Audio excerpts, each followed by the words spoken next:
sheekada filimkeena maanta waxay ku bilaabanaysaa gabadhan lagu magacaabo Aaji. Gabadhan dadka agtooda waxay ka tahay tirisha caan ah, laakiin xaqiiqadii waa waalida dhaqanta. Sideedana wax jaxin ma muujiso. Haddii afaaraheeda soo gasho khalaas way ka takhalusaysaa, exkeedana ay ka dhigaysaa. Waa gabar aad u khiyaano badan. Laakiin muuqaalahan waxaad u malaysaa gabar aad miskiin u ah. Markaan waxaan dib ugu laabanaynaa sanadka markuu 2016 oo sheekadeeda ay ka soo bilaabatay iyadoo ardayad ah. Waxaan arkaynaa markaan ardayda iskuulka ugu dabaaldegayso dhalashada macallimadooda. Laakiin dhacdo aan la filin ayaa meesha ka dhacayso. maxaa yeelay isla markaas macallimada saaxiibkeed ayaa meesha soo galay dharbaxshay uu wajiga u gelinaya asigoo sawirna wajiga uu tuurayo kuna dhahay waxaan maxay yihiin macallimadan ninkan mar way isku sarrabeen haddaba sawiradan waxay muujinayaan iyadoo ninka la baashaalayso online ayaan qof ku baahiyay social media dhacdadaas kadib iskuulka waxay ku qasbanaanayaan macallimada inay shaqada ka cayriyaan oo iyadoo aad u murugaysan ay soo baxaysaa kadib meel ay ku kufaysaa markaas ayaa aajin meesha uu imaanayso ayada ku dhahaysa macallimad say tahay ma fiican tahay kadibna waxay ku leedahay hadiyadeeda ma ka heshay maadaama iskuulka ay ugu faafisay in aan gabar xumo waxba haysan waalidiin aan lahayn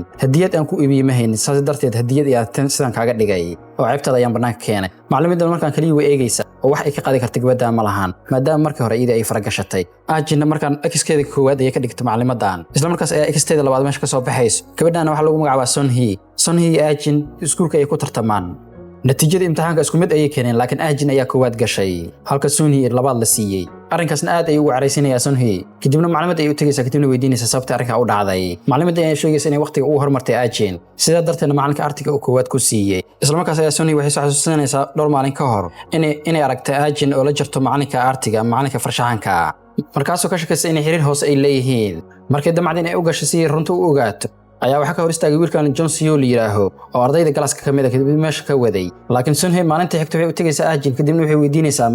maalintii hore waxay isla qabanayeen iyada iyo macalinka farshaxan iyo xiriirka ka dhaxeeyo laakiin aajin ayaa isla markii uu jawaabayso dadka adiga camal filmaanta iyo geerida oo dhaqsi ayaa laga takhalusa laakiin waxba ka walwalin tani waa nolosha dhabta ah dhibaato saas ma ku gaarayso waxaan aadka u yar Sonhee indha ayaa ka soo haray oo la yaabay gabadha in adeegeeda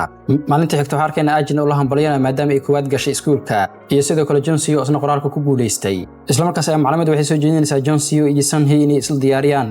tartan ku saabsan fikrad isweydaarsi laakiin silma falan ay John Seo booskiisa u banaynay aajin kuna dhahay iyada ayaa u baneeyay idana way aqbalaysaa arrinkan Sonhee aad u xanaajinayo xiisada markay soo dhamaato Sonhee hooyadeed lacagta ayaa u imaanayso soo doonayso isla markaas iyadoo careysan ay u sheegaysaa arrinka dhacay laakiin inta uu dhameystirnay hooyadeedu ay ogtahay wax iskuulka ka socdo hooyadeedna dadka iskuulka lacag ku tabarucay ka mid tahay sida darteed macallimiinta wax walba dhaw ay u sheegaa maamadii ayaana ku dhahaysay lacag badan ayaa iskuulka iga baxday sida darteed si fudud ayaan gabadhan sheekadeeda u kala tuuraya ka cabsan ay ku leedahay gabadheeda iyadoo soo sabayso isla habeenkaas waxaan arkaynaa John Seo oo aajin ka caawinaya waxbarashada isla markaas ayaa Sonhee soo wacayso inay isarkaan ay ka codsanayso uuna ka diidaya isla markaas ayaa aajin waxay ku arkaysaa buugiisa warqad ay idin soo gelisay Sonhee warqadan waa warqad jacayl halka aajin ay ku dhahaysay warqadan kama jawaabayso wuxuu leeyahay adiga ka jawaab subaxdii xigta aajin markay iskuulka timaado ayaa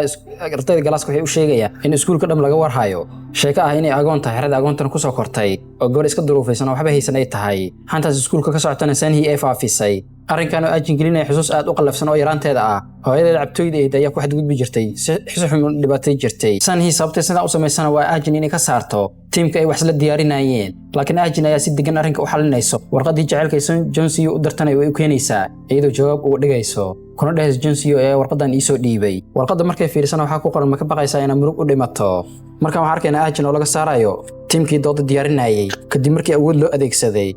aajin idan weerar celis ay sameynaysa oo online ay wax ku baahinaysa Sonhee hooyadeeda in lacag ku bixiso si gabadheeda programka lagu habeeyo sida daraadeed iskuulka wuxuu ku qasbanaanay programka dhim la kansalo dhacdadaas kadib ayaa Sonhee aajin la kulmaysa kadibna waxay bilaabaysaa inay ku jeesto waxayna ku leedahay xataa bariiska aan cunto oo lagu soo kori lacag oo aabahaysa daqiista ayaa lagu baxshay markaas ayaa aniga la tartamaysaa kadibna aajin waxay ku jaabaysaa waa ku mahadsantihiin markaas ayay Sonhee wax isku fiirinaysaa farta warqada ay u keento ku qoran iyo farta aajin waxayna halka ka xaqaysanaysaa in isku mid yihiin arrinkan aad ugu sii careysiinayo mar kale kadibna aajin oo suulida ka soo baxaysa ay baaldi biyo wajiga u shubaysaa iyadoo ku dhahaysay maxaa isku malaysa marka afaarihiga adiga qof adiga camal u soo galayo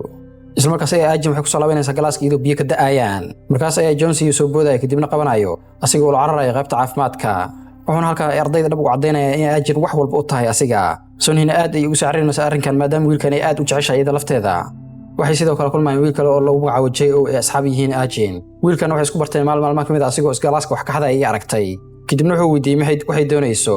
laakiin waxay u sheegaysaa in alab doonayn ay qof ay doonayso isticmaasho haddii ay u baahatan ay soo wici doonto waqtigaas wixii ka dambeeyay message ay ku wada xiriir jireen wax walala waxay u baahato u sameey jiriyay balse maalmaha kamid ah ardayda mid kamid ah asigoo ka cararayo galaaska dhexdiisa ee taleefanka ugu dhacayo Sunhee ayaana taleefkiisa gacanta ku dhigayso markaan waxaan arkaynaa Ahjin iyo Jeo meel luuq ku kulmayaan kadib hab ay siinaysaa waxaan arkaynaa sidoo kale Sunhee inay meesha ku gambaneed ay daawanaysay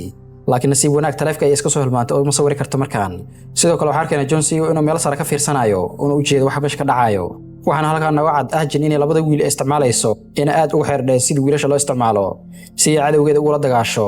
xilliga qadada ardayda ay cunayeen Ahjin ay meesha fadhido ardayda la caqlaqadeynayso ayaa Sunhee wiilkeeda waxay ku shubaysaa cabitaan laakiin Ahjin waxba oran mayso oo iska baxaysaa laakiin Sunhee meeshaas ku sinaamayso oo markale ay soo daba kacaysaa maadaama taleefka J.O. ay hayso kadibna taleefkiisa ay ka soo wacaysaa waxayna u sheegaysaa runtii inay banaanka soo dhigi doonto wax alaala wuxuu ay J.O. xadanay iyada ay ka dambayso ardayda dhammaan ay u sheegayso iyo xataa macallimiinta laakiin Ahjin oo hadlin ayaa iska baxaysa maadaama ay u jeeday Jon Snow inuu meesha ka dhawaa isla markaas ay Jon Snow wacayo Sunhee kadibna wuxuu bilaabay inuu raali geliyo una sheegay sidii inuu jeceshahay inuu asigana u jecel yahay uu doonayo waqti xaadirkan in xiriirkooda bilaabaan gabadhan iska dhaafto shuruudda kaliya uu ka doonayo in gabadhan ka leexato ay tahay Jon Snow arkan wuxuu u dan leeyahay inuu gabadhan ku rido siraqda ay dhigayso Ahjin ugu dambeynna meel ayuu ku balaminayaa oo qol ayuu u maw leeyahay qolka markay soo aadana qolka waxa uu soo horeeyay Ahjin oo la kulmayso macalinka farshaxanka kadibna gacantiisa qabanayso qorshaheedan wuxuu yahay Sunhee inuu malayso ninka in xiriir leeyihiin dhanka kale J.O. wuxuu furayaa qaaradda Sunhee kadibna wax alaala wuxuu iskuulka ka xaday ayuu gelinayaa meeshaasi isla markaas ay ardayda waxa lagu soo faafeynaya xan ah Sunhee inay iskuulka wax alaala wixii laga xaday ida xaddo ardayda sidoo kale waxay ogaanayaan in galaas kaligeed joogtay ida uu soo horeysay marka la weydiiyay sida galaas kaligeed u joogtana waxay ku leedahay galaaska furnayaa iimayl laakiin wiilka furaha ayaa leeyahay waan xiray galaaska oo waa inuu xirnaa kadibna gabadhii ay weydiisay in alaabteeda xaday in kale maadaama alaab ay ka maqneed oo telefoon iyo wax la mid ah ugu dambeyn waxa la isku raacay sanduuqeeda in la furo J.O. oo qorshaha ka dambeeyay ayaa amaana kadibna qaanadeeda furaayo markii la furana alaabta dhammaan laga soo bixinaya ayadoo careysan ay waxay ku leedahay Ahjin ayaa waxaan dhamo ka dambeysay Ahjin macalinka farshaxanka iyo xiriir leeyihiin isla markaas ay macluumaadda careysan rabaaxayso maadaama macalinka farshaxanka iyo saaxiibay yihiin Ahjin inuu caawinayo ay ka warqabtay markaas ay waxay xaqsanaysaa in Ahjin sharaqdeeda ku dhacday marka waxaan arkaynaa Ahjin iyadoo kulmayaan kadibna waxay ku leedahay familkii ayaa lacag leh waxaana ay u samaysay in waxba iga dhibaan haw malaynin oo si dhaqsi ayaa ugu soo kabsanaya laakiin Ahjin ayaa u sheegaysa macluumaadii iskuulka laga ciirinayay qofka baxraysa inay iyada tahay sidoo kale qofka ay xiriirka hoose la samaysay inay isla aabaheed yahay oo Sunhee aabaheed iyo macluumaadaas ay xiriir hoose sameeyeen marna aabaheed shaqada laga soo ciiri doono lacagtiisana halkaas ay ku baabi'i doonto waxayna ku leedahay aniga hooyaday oo dhimanaysa ayaa caawin i warsatay kadibna waa ag maray maxaa adiga camal ila naqanaysa waxaan halkan ka ogaanaynaa hooyaday cabtooyda ee inay aabaheed uu dilay kadib markuu jaranjaro ka tuuray dabadeed markay u tagtana hooyadeed ay caawin warsatay in ambalaas u wacdo kadibna lugta ay ugu dhiganayd ay ka jiidatay kadibna ay ag martay ka tagtay markan Sunhee waxay ogaatay qofkay farax la gashay inay qof waalida dhaqanta tahay ay tahay shalayto inay ka taagan tahay waqti xaadirkan isla maalintii xigta waxaan arkaynaa Ahjin oo hayso buug xusuus qorka ee Sunhee waxayna buugan ka ogaanaysaa sidii ardayda u kala qaybisay sidii waxay ka aaminsan tahay ardayda qaab gabdhaha qayb kamid ah ayay waxay gaarsiisay heerka D ay u jeedo inay istaahilin xataa in la fadhiisto ma la hadlo qaybna waxay ka dhigtay B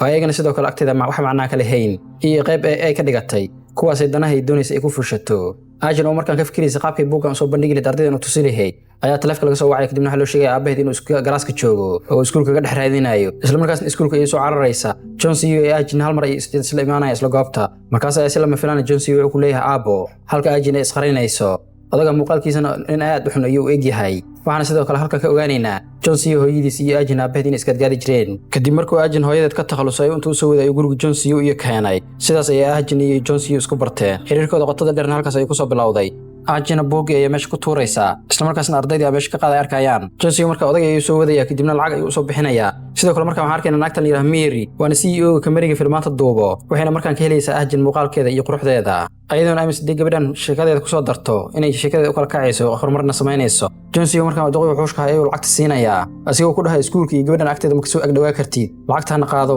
haddii xataa xanuun u dhimanayso gabadhaada soo wicin ayuu ku leeyahay asigoo ku dhahay ma adiga iga hor istaagi karta gabadhayda inaan la kulmo aniga gabadhayda xiriirkeedan ku go'aymayna adiga dhaxda kaliya kadibna Jon Snow ayaa ku dhahay lacagta haaf kaliya ayaan ku siiyay haaf kalena waxay leeyahay gabadha markay qalin jibiso adiga u imaaneen laakiin odaga ay ku jawaabay gabadhayda gabar qurux badan weeyaan haddii aan ta wada bararka aan ka gado lacag aad u far badan ayaan ka helayaa waxaan arkaynaa sidoo kale Ahjin inay gadaashooda fadhiday hadalkoodan dhageysanaysay aabaheed wuxuushka ayaana ku dhahay isragtay dambe markaan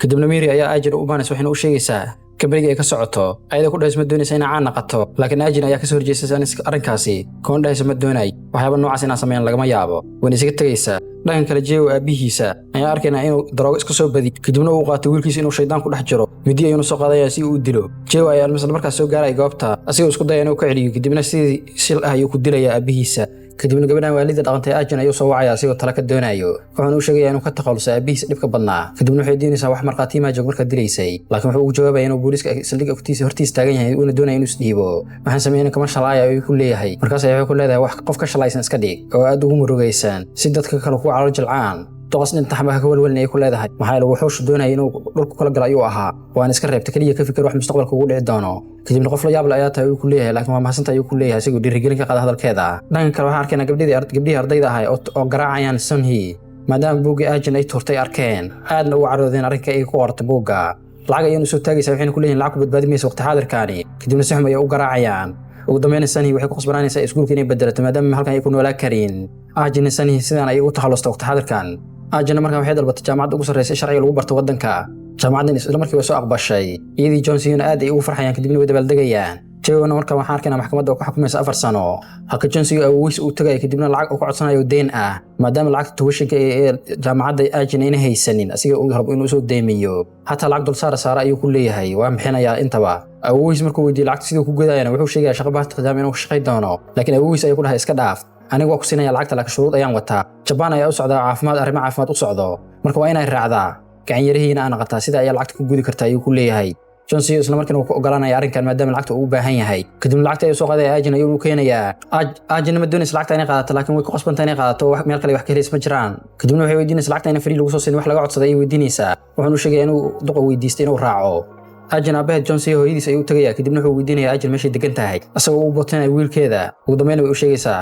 Ajin markaan gurigeeda ay soo galaysaa isla markiina waxay arkaysaa aabaheeda uu soo horeeyay guriga dhex fadho isla markiina wuxuu bilaabay jabkeeda inuu baro lacag ka raadi lacagta ay tuwishinka jaamacadda iska bixi rabtay inuu ku arkay iyadoo jab ku wada way isku dayaysaa inay iska celiso laakiin maadaama uu ku xog badan yahay aad uu garaacaya kadibna ugu dambeyn lacagta ayuu ka qaadanayaa iyadoo sakarada ayuu meesha ka tagayaa marka waxaan arkaynaa Ajin oo isbitaalka jiifto Johnson la jiro waxayna u sheegaysaa lacagta dhammaan inuu odayga ku tagay waxayna weydiinaysaa inta maalin ay meesha jiifto waxaana u sheegay 4 maalin inay jiifto ugu dambeyn jaamacadda ay wacayaan waxaana loo sheegayaa waqtiga loogu talagalay inay timaado inay maqneed booskeedana qof kale lagu bedelay gabadha markaa iyadoo aad u niyad jabsan iska soo baxaysa markaan waxay diirada u saaran aabaheed sidii ex ugu dhigi lahayd uguna takhalusi lahayd ayagoo markaa wadada iska soo socda indhaheeda waxa ku dhacayaan ninkan lagu magacaabo Joy oo ninkan tuuga raacdaysanayo waxayna ka helaysaa arrimaha dadka kale sidoo uu faragashanayo oo u jecel yahay dadka inuu caawiyo qorshaha ku soo dhacna markaa waa ninkan inay isticmaashaa